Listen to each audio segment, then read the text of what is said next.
Welcome back to Takeout. Thanks for hanging out with us. British Prime Minister Keir Starmer says he will, quote, not walk away, unquote, from 10 Downing Street. He faces some calls, even within his own Labour coalition, to resign over links between those around Keir Starmer, including the one-time U.S. ambassador and Jeffrey Epstein. Democratic strategist Mally Smith, first time here, and Republican strategist Rina, Shah, a regular, are here with me now for the political panel. So I talked to Jennifer Freeman about this earlier in the show, represents many Epstein survivors, about how this is such a bigger deal in the United Kingdom politically than it is here. How do you assess that, Mally? Well, I think in our country, we are so incredibly polarized that once something becomes a partisan issue, it makes folks just go into their separate camps and everything becomes a bit of a 50-50 issue. With that being said, though, this is an issue that is affecting the Trump administration. We know, other than Trump's gambit to try to invade Greenland, this is the most unpopular political issue he has. I wish the U.S. would embrace the same level of accountability that the U.K. is embarking on with holding Keir Starmer and his government accountable for appointing Mandelson. But I think it's just harder in the U.S. because we are so entrenched politically in our own tribes. So Thomas Massie, Republican of Kentucky, is no weather vane of the House Republican Conference. He's out on his own. He always is. He's constantly attacked by President Trump.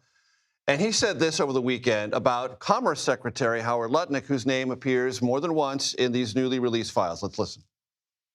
Should he come before Congress and testify? No, he should just resign. I mean, there are 3 people in Great Britain that have resigned in politics. The ambassador from Great Britain to the United States, the prince lost his title for less than what we've seen Howard Lutnick lie about. The White House was asked about this, said he's a great member of the cabinet and we're focused on the future. Nothing appears to be happening there. There's not much quaking around the Trump inner circle, even though the Epstein file story continues. Yeah, it's not particularly surprising, though, because this is a story that they have learned to live with. And I hate to put it that way. At this point, we know that these unredacted files are revealing a bipartisan web of silence. And that, to me, has been the most shocking. It's not like one side or the other. Elites from both sides, they protected their own. And what it proved is that Washington's real divide isn't us versus them or red versus blue. I think here is a moment in which Trump could step out, but how can he when he's also named, when this was a longtime friend of his? So I think, to me, the wildest part here, and the part that I'm always concerned about, is Congress. Right, and there's the interesting geography of it is it's Washington, it's New York, it's Palm Beach, it's a little bit of Hollywood, it's a little bit of London, it's a little bit of the Middle East. And, well, that's Congress, too. It represents all of the country, right? A body made up of all these people, and they're sitting on dynamite right now. This is not about justice anymore, I think. That's a problem. That's got lost here. Well, the victims and their attorneys say it is, but the politics around it continue to reverberate. And that's what's showing that this is a slow drip strategy to weaponize scandals for midterms, and that keeps voters hooked like a bad reality show. Speaking of the midterms, John Ossoff, running for re-election in Georgia, it was thought to be a really competitive race. It doesn't feel that much anymore. Here's a new ad he cut which talks about the very thing you mentioned, Rina. Let's listen. This is a government of, by, and for the ultra-rich. It is the wealthiest cabinet ever. This is the Epstein class ruling our country.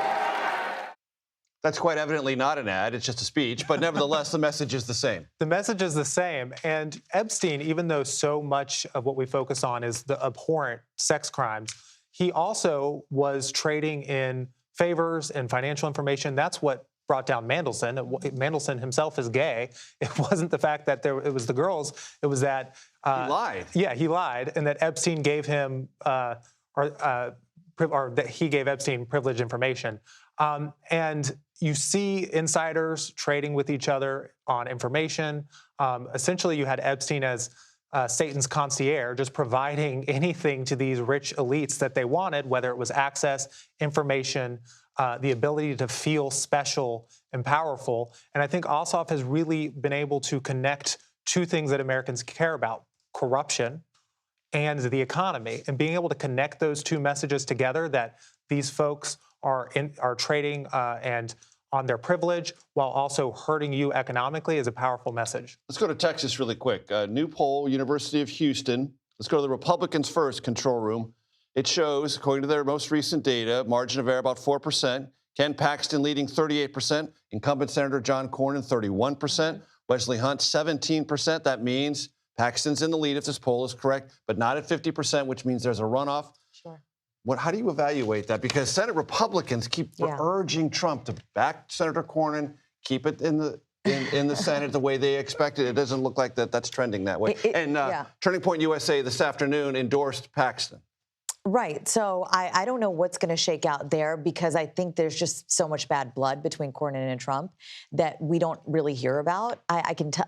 I don't know how much more I can say other than I don't think he's going to come to his aid. But the president to Cornyn's. The president won't come to Cornyn's aid, but I will say the president needs to pay attention to what's going on here. This is, and no one's really admitting this, this could preview a Dem playbook for the South, blending progressive fire with real local flavor. I think that's what I'm sensing here, whether you're talking about Tallarico or Crockett or anyone. I'm seeing it all kind of. There's a sense here that you can turn red districts purple without selling out. Melly, I want to ask you about this. We got about 30, 40 seconds. Jasmine Crockett in the same University of Houston poll again, 4% margin of error, 47%. James Tallarico, 39%. How do you assess Democrats if Paxton is the nominee? Is that a better campaign option than against Cornyn, the sitting incumbent? Absolutely. Ken Paxton. First off, incumbents, it's useful to be an incumbent. You have higher name ID. It helps you win elections. But Paxton is seen as much further to the right and much more extreme. On the Democratic side, I believe both Tallarico and Jasmine Crockett are interesting candidates. But I think our best bet is with Tallarico because he is less polarizing and he is less defined by the electorate, and it gives him a better opening to hopefully win. Mally Smith, well done. Rina Shah, great to have you back. Thank Mally, you. come back. Thank you. Hope you had fun. I sure did.